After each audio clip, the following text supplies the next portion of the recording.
Welcome back. We are on our third installment of how to create a solid financial foundation.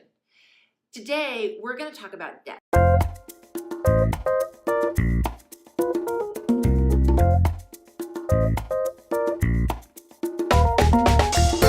We started talking about how you understand what you're spending and taking that knowledge of your cost of living and turning that into what you need as a cash reserve in week two.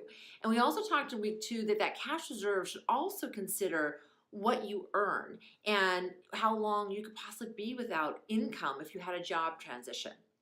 Today we're going to talk about debt, but before I jump in, I just want to share with you, I had a great weekend this last weekend. On Sunday, I had a chance to speak to a group of young men, juniors in high school, with a group called the Amigos. Here in my community, I'm often asked to come speak to a group of teenagers. And you want to know why?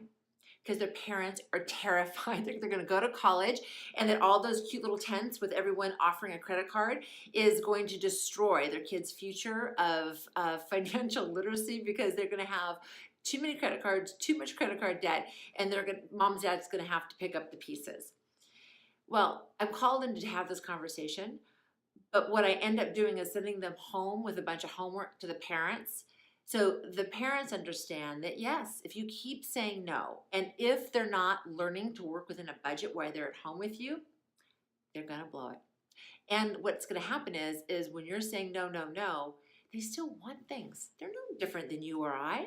They have the I want. So they're going to go to college. And after they're hearing no, no, no, credit card company's going to say, of course, whatever you want, put it on the credit card. And that's how it starts. Unfortunately, as I shared with them, I see many years later and decades later sometimes how this beginning, how they transition from being in high school into college, and in the first few years of working can dictate the next 20 and 30 years of their financial lives. What do I mean by that? If they get accustomed to living within revolving credit card debt, if they get comfortable without living with any sort of cash reserve to back them up, they get comfortable with assuming more debt than their income may be able to cover. And then often they end up in jobs they don't think they can leave, even if they're miserable. So that's what I talk to young men at 17 about, and I'm really hoping they heard me. At the end of the meeting, one of the moms who invited me had been sitting in the back, and she walked me out to the door. And what she said to me is, she said, "Oh my gosh, Shannon, I feel, thank you, but you really reminded me today that I making the same mistake twice." And I said, "What do you mean?"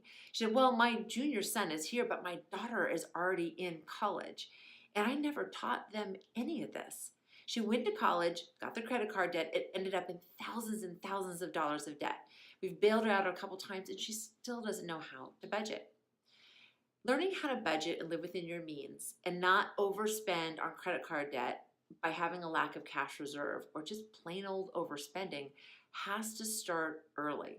So in teaching your kids to build a solid foundation, you need to teach them to budget and stay within their means, have a cash reserve, always have money to fall back on.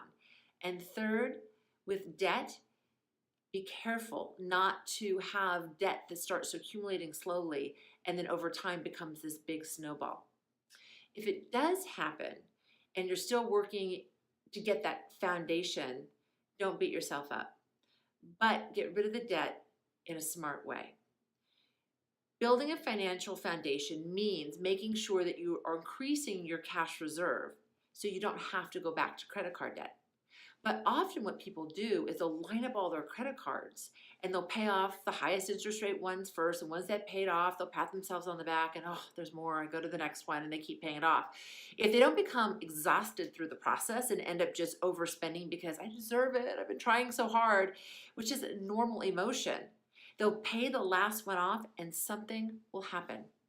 There'll be an emergency or an opportunity for them to go on a great trip, and they deserve it because they've worked so hard, but they don't have a cash reserve yet.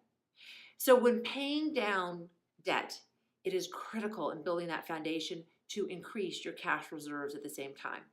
It makes 0 cents logically. If I'm paying 15% over here on a credit card debt, and Shannon, you're saying with interest rates at nothing, 0.00 or 0.10 or very low in the banks right now, why would I not just throw all of that money at the credit cards?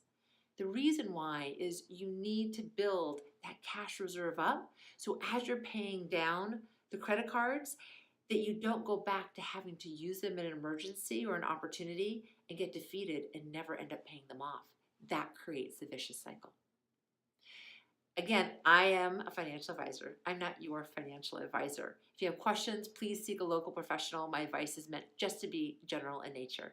Have a good week. Next week's week 4.